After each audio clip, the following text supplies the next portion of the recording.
अस्सलाम वालेकुम प्यारे दोस्तों जब भी मुहर्रम का महीना आता है तो मुहर्रम में बहुत सारे निकलने वाले जुलूसों में अक्सर आप लोगों को भी एक सजा हुआ घोड़ा नजर आता होगा। वैसे तो आम तौर पर यह घोड़ा आप लोगों को उन्हीं जुलूसों में नजर आएगा कि जो शिया ग्रुप की तरफ से निकाले जाते हैं, मगर हाँ, कुछ सुन्नी लोग भी इस सजे हुए घोड़े को अपनी महफिलों या फिर अपने जुलूसों में लेकर जाते हैं। और जो लोग भी ऐसा करते हैं वो इस घोड़े को बहुत ज्यादा इज्जत और एहतराम के साथ देखते भी हैं, बल्कि उनके बच्चे उनके घोड़ों के नीचे से निकलते हैं क्योंकि वो इसको बहुत बड़ी सादत समझते हैं। और ऐसा इसलिए है क्योंकि उन लोगों के मुताबिक ये घोड़ा कोई आम घोड़ा नहीं होता, बल्कि ये तो जुलजना की शबी होता है। यानी उस घोड़े की याद में सजाया गया घोड़ा होता है कि जिसको इतिहास में जुलजना के नाम से जाना जाता है।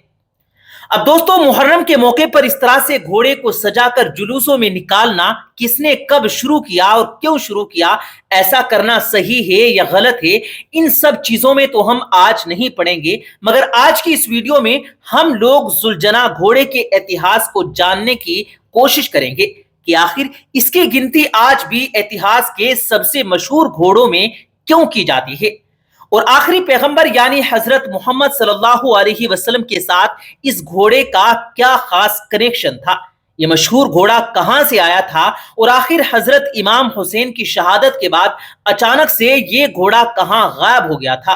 क्या ये घोड़ा कोई जिन था, फरिश्ता था, या फिर एक आम घोड़ा ही था, मगर फिर भी इसने वफा की एक ऐसी दास्तान लिखी कि जो इतिहास में हमको कहीं और नजर नहीं आती। तो चलिए आज की इस वीडियो में हम अपने इन सारे ही सवालों के जवाबात जानने की कोशिश करते हैं। प्यारे दोस्तों, सबसे पहले तो आप लोग ये बात जानते चलिए कि जुलजना दरअसल इतिहास का वही मशहूर घोड़ा था कि जो करबला के मैदान में इमाम हुसैन के साथ में मौजूद था। 61 हिजरी 10 मुहर्रम के दिन इमाम हुसैन इसी घोड़े के ऊपर सवार होकर यजीदों के खिलाफ लड़ते हुए शहीद हुए थे। अब ये कोई आम घोड़ा नहीं था, बल्कि इसका तो ये जो नाम है जुलजना, ये भी पैगंबर हजरत मोहम्मद सल्लल्लाहु अलैहि वसल्लम के कहने पर रखा गया था, जिसका मतलब होता है दो परों वाला। रिवायतों में आता है कि ये घोड़ा पैगंबर हजरत मोहम्मद सल्लल्लाहु अलैहि वसल्लम ने हारिस नाम के एक अरबी इंसान से खरीदा था, और खरीदने से पहले इसका पुराना नाम मर्तजस हुआ करता था। खरीदारी के वक्त ये घोड़ा कमसिन था, यानी काफी कम उम्र का था, मगर फिर भी आम घोड़ों के मुकाबले में इसकी जो बॉडी थी और इसकी जो सेहत थी वो काफी अच्छी हुआ करती थी। जिस वक्त ये खरीदा गया था उस वक्त नवासाए रसूल हजरत इमाम हुसैन भी काफी छोटे थे, और इस घोड़े और हजरत इमाम हुसैन के बीच में शुरू से ही एक अलग तरह का कनेक्शन भी पाया जाता था। इसीलिए पैगंबर अलैहिस्सलाम ने बाद में इस घोड़े को एक तोहफे के तौर पर अपने नवासे को ही अता कर दिया।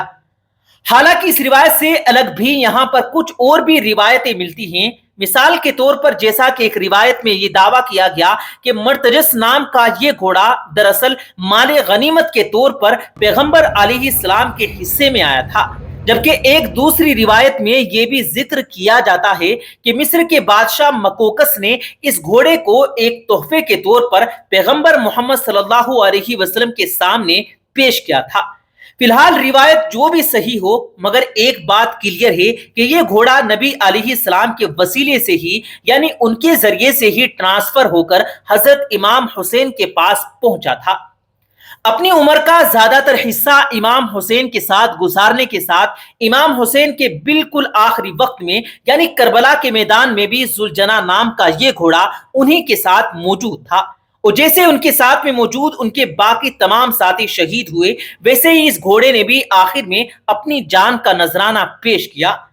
10 मुहर्रम के दिन जुलजना नाम के इस घोड़े ने, कि जो ऑलरेडी 3 दिन से भूखा प्यासा था, सुबह सूरज निकलने से लेकर शाम में लगभग सूरज डूबने तक लगातार मैदान से लेकर खेमों तक बार बार चक्कर लगाए, क्योंकि ये अहले बैत और उनसे जुड़े हुए तमाम लोगों की लाशों को बार बार खेमों तक लेकर आ रहा था। आखिरी वक्त में जब हजरत इमाम हुसैन तनाए तनहा रह गए थे तो वो अपने खेमे में वापस आए और रुखसती लेकर मैदान में वापस जाने के लिए घोड़े को एड़ लगाई। थकन से चूर जुलजना ने आगे बढ़ने से इनकार कर दिया,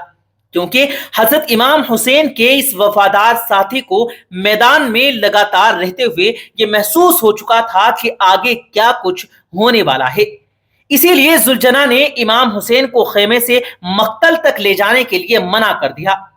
امام حسین نے یہ دیکھ کر ذوالجناح کی گردن پر بڑی ہی محبت کے ساتھ ہاتھ پھیرا اور اس سے کہا کہ یہ تمہاری آخری زحمت ہے، اس کے بعد میں تم کو کوئی پریشانی نہیں دوں گا۔ ذوالجناح نے اپنے سر کی مدد سے حضرت امام حسین کی توجہ بی بی سکینہ کے اوپر دلوائی کہ جو ذوالجناح سے لپٹ کر بار بار یہ درخواست کر رہی تھی کہ وہ ان کے بابا امام حسین کو مقتل تک نہ لے کر جائے، کیونکہ جو بھی وہاں تک گیا وہ دوبارہ واپس نہیں آیا۔ امام حسین نے بی بی سکینہ کو بہلایا اور اس کے بعد تیزی کے ساتھ گھوڑے کو ایڑ لگا کر وہاں سے مقتل کی طرف روانہ ہو گئے۔ کربلا کے میدان میں حضرت امام حسین کی شہادت کے بعد ان کی تلوار اور ان کی دستار کو یہی گھوڑا لے کر خیمے کی طرف بڑھا تھا اور بی بی زینب کے خیمے کے پاس پہنچ کر اس نے ہی حضرت امام حسین کی شہادت کی خبر دی تھی، جس کے بعد بی بی زینب خود مقتل کی طرف بڑھی اور پھر انہوں نے وہاں پر امام حسین کے سر قلم ہونے کا بھیانک منظر دیکھا۔ کربلا کے میدان میں بھی ذوالجناح نام کے اس گھوڑے نے امام حسین کا بھرپور ساتھ دیا تھا اور دشمن فوج کی طرف سے لگاتار برسائے گئے تیروں سے زخمی ہونے کے باوجود بھی یہ گھوڑا تھوڑا بہت بھی نہیں ڈگمگایا تھا۔ مگر دوستو، ذوالجناح کے بارے میں جو سب سے زیادہ خاص بات اور حیران کر دینے والی بات یہ ہے وہ یہ ہے کہ حضرت امام حسین کی شہادت کے فوراً بعد یہ گھوڑا کہاں غائب ہو گیا تھا، یہ بعد میں کسی کو بھی پتہ نہیں چل سکا۔ اس سے ریلیٹڈ بہت ساری الگ الگ کتابوں میں بہت ساری چیزیں تو ملتی ہیں، مگر ایویڈنس کے لحاظ سے اتنی زیادہ اسٹرانگ نہیں ہیں کہ ان پر 100% بھروسہ کیا جا سکے۔